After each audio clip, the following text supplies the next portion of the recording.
दुर्विजय शाक्य जी हमारे साथ बातचीत के लिए मौजूद हैं। बदायूं से भारतीय जनता पार्टी के प्रत्याशी हैं। उनसे बात करते हैं और जानते हैं कि वे यहाँ पर उनकी क्या स्थिति है और कैसा चुनाव चल रहा है। सर, क्या स्थितियाँ चल रही हैं? चूंकि आपके सामने शिवपाल यादव के बेटे आदित्य यादव चुनाव लड़ रहे हैं और इस पिछली सीट भी खैर भारतीय जनता पार्टी की रही है। इस बार क्या सिनेरियो रहेगा? देखिए, जहाँ तक बात अभी पहला प्रश्न आपने किया, शिवपाल यादव जी के बेटे लड़ रहे हैं। मैं आपको बताना चाहता हूँ कि शिवपाल यादव जी खुद डर की वजह से मैदान छोड़कर, हार की वजह से मैदान उन्होंने छोड़ दिया, तो अब बेटे की क्या औकात है। मैं ये कहना चाहता हूँ, यहाँ तो पहले वो अपने परिवार में निपट लें। पहले धर्मेंद्र जी चले गए, फिर शिवपाल यादव जी यहाँ आए और 15 दिन अपना सर्वे किया। जब जनता ने हार का मुंह दिखा दिया, जनता ने बैठने की जगह नहीं दी, तो पहले भतीजे ने चाचा को फंसाया, चाचा ने अपने बच्चे को फंसा दिया है। तो इसलिए कहीं कुछ है नहीं।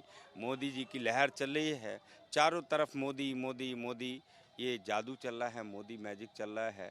दुर्विजय सिंह साक्य को जनता का भरपूर लाड़ प्यार मिल रहा है, बड़ा आशीर्वाद मिल रहा है। मैं इस बार बदायूं में समाजवादी पार्टी को रिकॉर्ड मतों से हराने जा रहा हूँ। ये सवाल एक उठता है कि इससे पहले देखा गया था कि यहाँ पे कई फाड़ थे, लेकिन क्या अभी देखा गया कि सलीम शेरवानी, आबिद रज़ा, इन सब को उन्होंने इकट्ठा किया, जमा किया। तो इससे कोई चुनाव पे फर्क पड़ रहा है आपके? नहीं, मैंने कहा नहीं, यहाँ मैं उनके खेमे की बात नहीं देख रहा हूँ। उनके खेमे में मैं सिर्फ ये देख रहा हूँ कि वो डर कर भागे हैं। वो पहले शिवपाल जी भागे, और पहले धर्मेंद्र जी भागे, फिर शिवपाल जी भागे। अब उन्होंने अपने बच्चे को फंसाया। उनके खेमे की बात इतनी सी है, अगर उन्हें पहले ही चुनाव नहीं लड़ना था तो 10 दिन अपना नाम चलाकर यहाँ क्यों जगह जगह सर्वे घूमते रहे। 28 तारीख को जिस दिन मैं काफिले के साथ आया, उसके ठीक तीसरे दिन जाकर गुन्नौर में उन्होंने मना कर दिया कि अब मैं चुनाव नहीं लड़ूंगा। जहाँ तक फाड़ की बात है, मैं सिर्फ इतना देख रहा हूँ, मैं जहाँ भी जा रहा हूँ, जिस जगह भी जा रहा हूँ, बड़े बुजुर्गों का, नौजवान साथियों का, माताओं बहनों का इतना आशीर्वाद मिल रहा है कि इतना मोदी मैजिक चल रहा है कि ये बदायूं सीट इस बार, पिछली बार हम लोगों ने थोड़ा कम मतों से जीती थी, लेकिन इस बार रिकॉर्ड मतों से हम लोग जीतने जा रहे ये हैं। भी तो संभव है कि वो अपने बेटे को प्रमोट करना चाह रहे हो, लोकसभा भेजना चाह रहे हो, लॉन्च करना चाह रहे हो। आप कह रहे हैं कि डर के मारे चले गए। नहीं, 100% डर के मारे। अगर लॉन्च करना था पहले ही कर देते। उनके तो घर की पार्टी है, उनके घर की पार्टी है। इतने 15 दिन यहाँ देख के आने के बाद क्या सपना आ गया, या भगवान शंकर ने उनको कह दिया, शंकर जी ने, कि जाओ अब लल्ला को लड़ाओ। ये तो पहले ही पार्टी उनके घर की है। उत्तर प्रदेश में 5 टिकट हुए हैं, 5 लल्लाओं के ही टिकट हुए हैं। किसी आम किसान के लड़के का तो टिकट हुआ नहीं है। हम तो आम किसान के लड़के हैं, हमें तो लाड़ प्यार मिल रहा है जनता का भरपूर। वो तो कह रहे हैं कि नाई, गोंड, पाल, प्रजापति, बिंद, केवट, मल्लाह, कहार, कश्यप, मांझी, मझवार सबका समर्थन मिल रहा है उनको। उन्होंने कभी इन सब जातियों का कोई एक भी प्रतिनिधित्व दिया हो तो वो इसके हकदार हैं। वो कसम खा के कहें भारत माता की कि उन्होंने कभी इनको प्रतिनिधित्व दिया हो। वो तो जातिवादी लोग हैं, और जातिवादी भी नहीं, परिवारवादी लोग हैं। उन्होंने 5 टिकट दिए हैं, वो अपनी जाति का ही कर लेते। पांचों के पांचों टिकट केवल सैफई परिवार के यादवों के हैं। किसी आम किसान यादव परिवार को भी टिकट देते। इन जातियों की तो बात करना उनके लिए बेईमानी की बात है। मुख्य मुद्दे क्या हैं यहाँ पर आपके?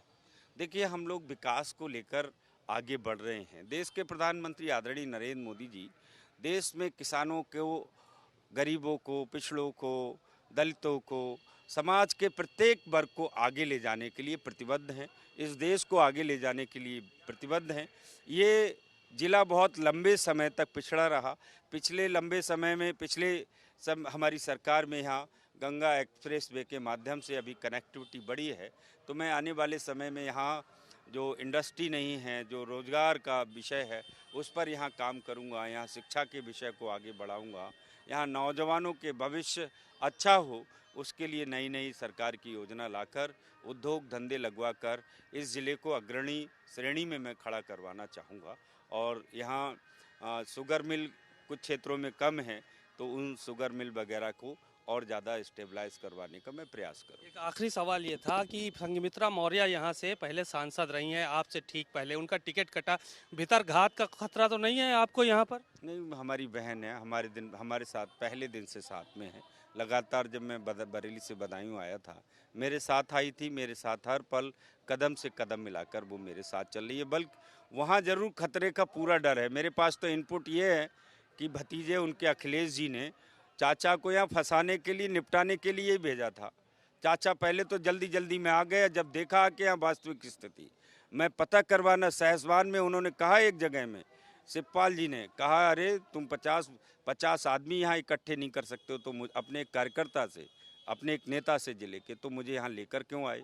तो मुझे पता चला कि चाचा को भतीजे ने फंसाने के लिए भेजा था।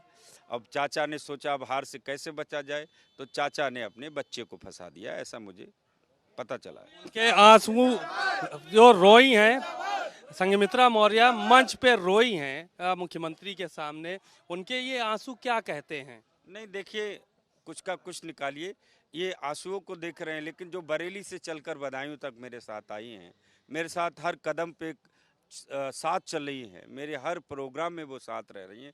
कल मेरा नामांकन है, कल भी मंच पर रहेंगी, हर पल ईमानदारी के साथ भारतीय जनता पार्टी के साथ खड़ी है। शुक्रिया, बहुत बहुत।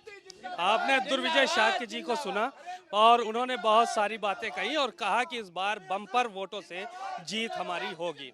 कैमरामैन रोहित सोनी के साथ सीमा नकवी, भारत समाचार, बदायूं।